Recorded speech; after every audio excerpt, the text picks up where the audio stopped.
In our human history, the world wars were the most deadliest, most bloodiest wars ever fought.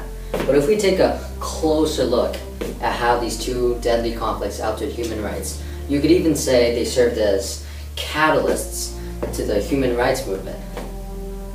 The First World War led to the creation of the first 3 Geneva Conventions, and the Second World War accounted for the 4th and final Geneva Convention of 1949.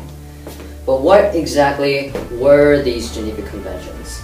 In the following presentation, we'll be discussing a wide array, in a nutshell, of topics concerning the origins of one altruistic man to the effectiveness of the Geneva Conventions today. Now, without further ado, let's dive straight into what the Geneva Conventions were.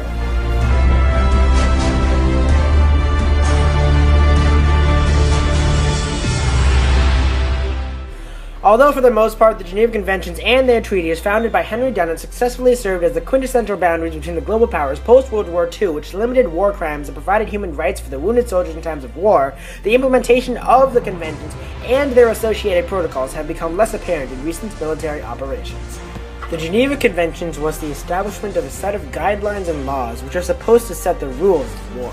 Witnessing a battle, Henry Dunant was appalled by the treatment and accommodations that were available to soldiers.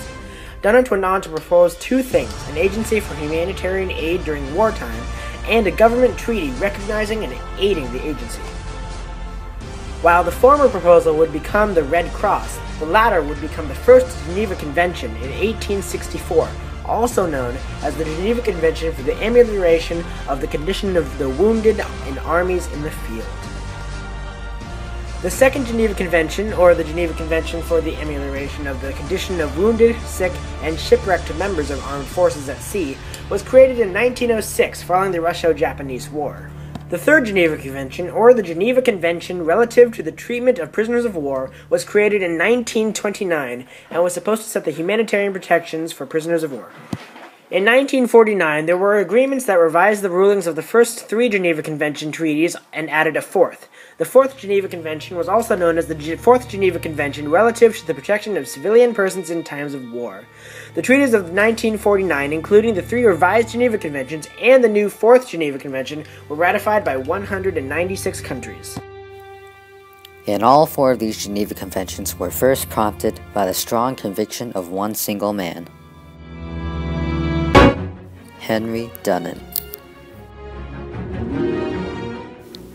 Henry Dunant was born on May 8, 1828 into a Calvinist family. Both his parents were social workers who helped orphans, the poor, and often visited prisons. At a young age, Henry and his friends would often meet together to study the Bible and visit prisons.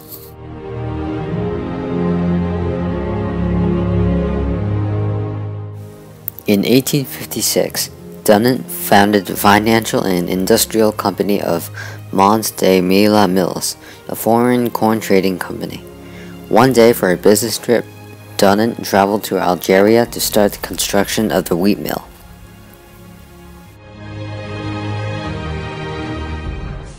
And on his way to Solferino, Henry Dunant had witnessed the aftermath of the battle, a terrifying sight on those fields. There on the battlefield lay tens of thousands of wounded soldiers, both abandoned and helpless, only left to die.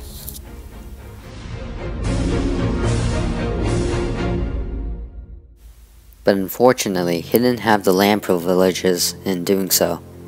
As a result, Dunant had no choice but to return to receive a business document from French Emperor Napoleon III himself, who at that time was fighting Austrian troops in Lombardy of northern Italy in the Battle of Solferino. Because of this, in 1864, Henry Dunant and the Swiss Federal Council called for an international conference to convince other countries to form their own organizations to care for wounded soldiers in times of war.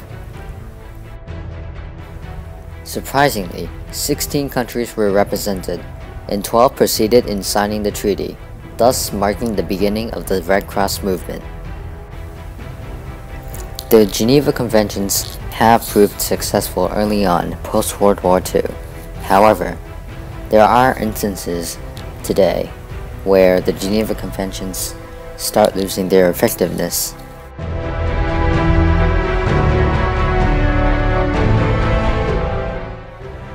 The United States of America was successful in applying the Geneva Convention rulings to Korea, Vietnam, and the first Gulf Wars. However, President Bush concluded that the conventions did not apply to the United States conflict with Al-Qaeda because Al-Qaeda was not a party to the conventions. He also determined that while Afghanistan was a party to the conventions, the Taliban was not entitled to prisoner of war protections.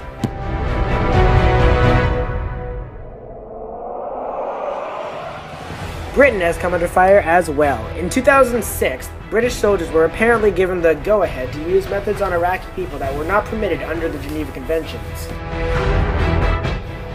Russia has met conflict when, in 2008, the war between Russia and Georgia was classified by the ICRC as an international armed conflict.